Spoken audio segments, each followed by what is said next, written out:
And this Sunday, CBS will air the Carol Burnett 50th anniversary special. The Carol Burnett show premiered in 1967. It was a huge hit, lasting 11 years and earning 25 primetime Emmys. Well, Carol Burnett is one of the most beloved and revered performers ever. We sat down with her to reminisce about her variety show, her favorite sketches, co-stars, and the show's memorable costumes.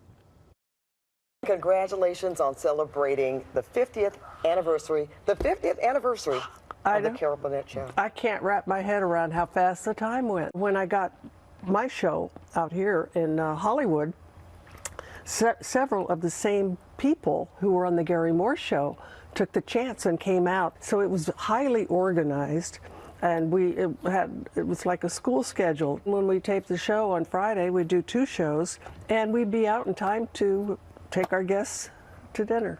Wow. I personally loved how you all seemed to make each other laugh.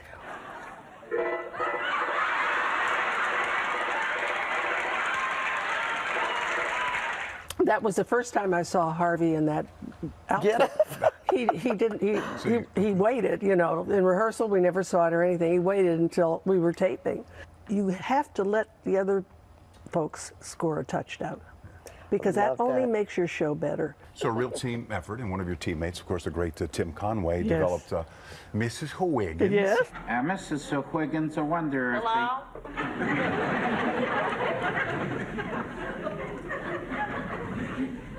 Mrs. Huygens, I wonder if you... Hello? Tim created those characters, but at first he wrote Mrs. Huygens to be this kind of doddering old lady. Oh. And I went into costume fittings that week, and Bob Mackey, our genius, said, you know, you've done a bunch of old ladies recently. Let's make her into a bimbo. And he did, with, you know, the push-up bra and the blonde wig and the tight skirt, but it bagged in the behind, and I said, Bob, I'm flat back there. You're going to have to take this in. And he said, no, stick your butt into it.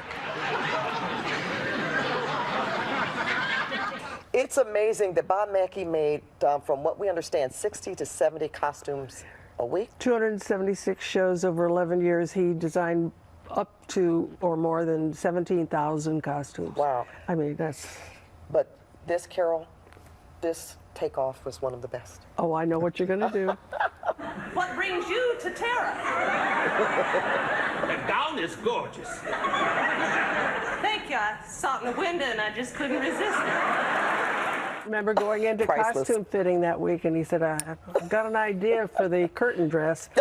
And he showed it to me, and I said, this is going to be probably one of the funniest sight gags in the history of television, and it is. Do you have any questions you'd like to ask Vicki? Oh, there's a little boy there.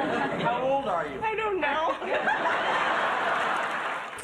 Both you and Vicki, you're the only 2 that were on the show through the entire, from beginning to end. That's right, yeah. And tell us how she became your protege. She wrote me a fan letter, and she was talking about being in a contest in Inglewood for the title role of Miss Fireball of Inglewood. So I thought, I think we should go see that contest. In today's climate, Vicki, they would not let me hire Vicki. Why? Because she had no experience, and she was 18, didn't have a resume. Now, we talked about your comedic moments, but you had people in their living rooms howling from your expressions or your live reaction to surprises.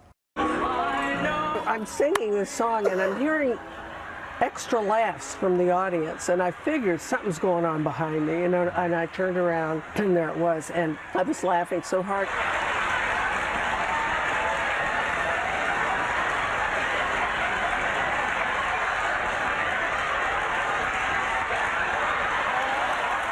And then everything stopped, and I looked over to the orchestra, and I said, you want to pick it up from number 1 or number 2? Oh, yes. You always ended your show the same way. Yeah. What does that mean? It was a signal for my grandmother. The Tarzan call? Oh. You want to do it? You ready? Where are we going to start? 1, 2, 3, 4, 5.